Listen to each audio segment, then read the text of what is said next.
The book Hebrews, part 219. I'm Professor Hannes Redlinghuys of the First Assembly of Yafashua in South Africa, Pretoria, Montana, also international. Should you require any of the books which I've written, especially the 2 keys to the book of Revelation, which is also a handbook which you are using for your study, the revelation of the book Revelation.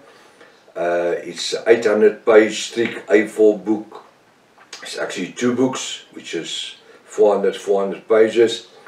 You can contact us at the WhatsApp number +27 international code 0722 367 124, or just go to my website https://yahvah.co.za. If this is the first time that you are about to participate in the study, you are so very welcome. Please go to part 1, start from the beginning, because you have missed out on quite a bit of information. Also very important to subscribe to the channel in order to receive the different notification of all the studies we are currently busy with, as well as our TikTok messages. Please send this link to your friends and family. Make sure at least you have a 1611 King James Bible ready, pen and a notepad. Welcome to Breakfast with Prof. Hannes. Hallelujah. What a wonderful privilege. Now we are busy with the book Hebrews chapter 10. Now we are busy with 2 Corinthians 6 verse 17. 2 Corinthians 6 verse 17, which is our confirmation scripture that we are using. He said, wherefore come out from among her. In other words, he's talking to us. He says, come out from among her. And ye be separated, said Yaphah. He says, come out among her. He's talking to us who were Gentiles, who became bride. And be ye separated, say Yaphah Almighty. And touch not the unclean things, the sins of this life. Live in holiness. And I will receive you as the bride of Yafashua. Hallelujah. What a wonderful confirmation. To come out underneath the Gentile world and the sinfulness of it, and become part of Yafashua. He said we've got to be separated from them. Who are them? The world people. We must be separated from them. Do not touch unclean things. Do not go and sin willingly, even unwillingly. Don't do it. And I will receive you as a bride of Yafashua. He says in verse 18, and I will be a father unto you. That's Yaphah that says it. And you shall be my sons and my daughters. Hallelujah. So through new birth, the ladies has also become part of the bride of Yafashua. Look at 2 Corinthians 6:18. And I will be a father unto you, and you shall be my sons and daughters, says Yaphah Almighty. Very few scriptures we find where Yaphah is actually even speaking to the ladies or to the daughters. I will be a father unto you. It's not just the men who were circumcised by the flesh. These ladies, 2 Corinthians 6 verse 18, is referring to Galatians 3 verse 26 and 29. Those who were immersed in the name of Yafashua had clothed them with Yafashua. There's no more Gentile nor freeman, slave nor Jew nor Gentile, freeman nor slave, man nor woman, but we are all one according to Father Abraham's promises. And here it confirms that the ladies, there, Galatians 3 verse 26 to 29, says that the ladies has become part of the inheritance of Father Abraham. How? Not through circumcision of the flesh, circumcisions of the mind. And now this confirms 2 Corinthians 6:18. You can write it down, ladies. Galatians 3:26-29. And you can 2 Corinthians 6 verse 18. And I will be a father unto you, and ye shall be my sons and my daughters. And sons and daughters. I'm saying my. And ye shall be my sons and daughters, said Yahweh Almighty. What a promise. Hallelujah. Where in the Old Testament, you didn't even have a chance. And now I've already given you 2 scriptures where the ladies can become part of whatever Yahweh have in mind for the men. Hebrews 10 verse 21. And having a high priest over the house of Yahweh Almighty. Through Yahushua we obtain a high priest, not only for men only, but also for the women, the ladies and the daughters. And having a high priest over the house of Yahweh Almighty in this 21st century, 2025. What a privilege to have Yahushua as our mediator, sitting on the right hand of the Father, where he intercedes for us. Should we make a mistake, immediately he's there to intercede for us. What a privilege. Verse 22, Hebrews 10:22 says, let us draw near with a true heart. True heart is not really the heart.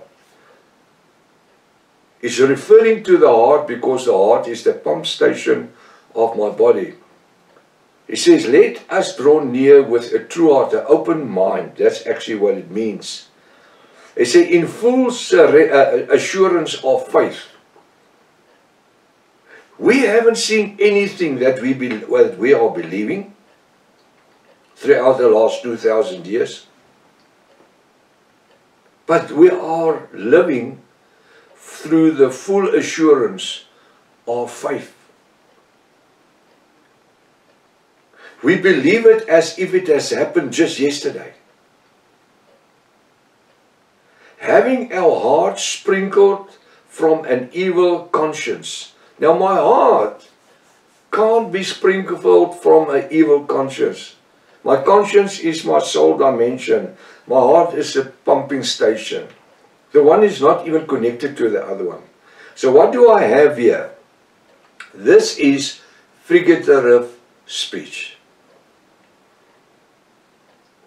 We are not in the time of Israel where the high priest would take hyssop branches mixed with water and blood, and he will just sprinkle it onto everything in the tabernacle and around the tabernacle.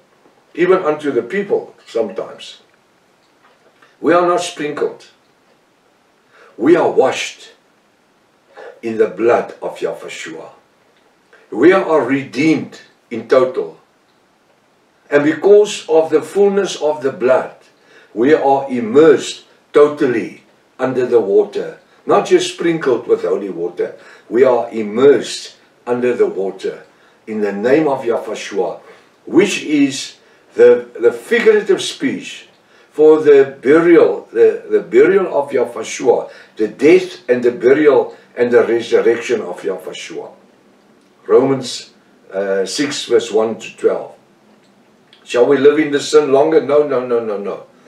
He says, those who were immersed in Yahushua has drawn equal with him through his burial and his resurrection.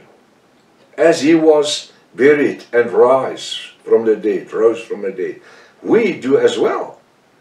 The old man of sin, the old woman of sin is buried in that water grave, and we arose a new person in Yahushua. The Bible says all things that's passed away, all has become new. What a privilege. What a privilege for us to walk through faith in the revelation word of Yahweh Almighty. It says, having our hearts sprinkled from an evil conscience. So my heart can't be sprinkled. My conscience has got nothing to do with my heart. And our bodies washed with pure water. Now that's also figurative speech for the immersing. We don't wash our bodies clean. We buried the dead person. The one that was sinning, the sinner, the Gentile sinner. He has to be buried. Now he says our bodies washed with pure water. We don't wash our bodies with pure water. That is not the water that is purifying us. It is the redemption blood of Yahweh that purifies a sinner's life. The water is only part of the baptism ritual in burying the old person of sin, arousing a new person in Yahweh. Through the immersing in the name of Yahweh for the forgiveness of sins according to Acts 2:37. Now listen to Acts 2:37. Now, when they heard this, day of Pentecost, there's 120 in the upper room, waiting on the outpouring of the Ruach HaKodesh. And when it happens, there's quite a big noise, and it was drawing the attention of the travelers and the people that came into Jerusalem. He says, and when they heard this, the outstanders, they were pricked in their hearts. Now you must listen to what they say. And said unto Peter and to the rest of the apostles, men and brethren, what shall we do? Now the men, it was part of the 120, the apostles, the brethren, they were the 12. Then Peter said unto them, Peter said, repent. He says, repent. They wanted to know what they do, what they must do to have the same experience as these 120 in the upper room. Repent. Everything starts with repent, turning around. And be baptized or immersed, every one of you, in the name of Jesus Christ for the remission of your sins. That's as it is written in the 1611 King James Bible. Now we know it could never have been Jesus Christ, because the word Christ only originated 327 AY after Yahweh, Constantine, Emperor Constantine, the first pope. He created the word Christ and Christ-like. And then when the name Jesus was originated in the 16th century, because from 100 to 127 AY, when the Roman Catholic Church translated the four Gospels, Matthew, Mark, Luke and John, into Greek, the Septuagint, there they translated it into Isis, I-S-I-S or I-S-O-U-S. There's two ways you can spell it. The sun god, like Zeus and Nimrod and Ra, the Egyptian god. Zeus, the Greek god. Zeus, Isis was the Roman god, the sun god, Roman sun god. Then the name became the son of Yahweh, or the son of Yahweh. They called him Kyrios in Greek, which Kyrios means God, which was Ra and Zeus, and then Isis. They created the name Isis for Yahweh.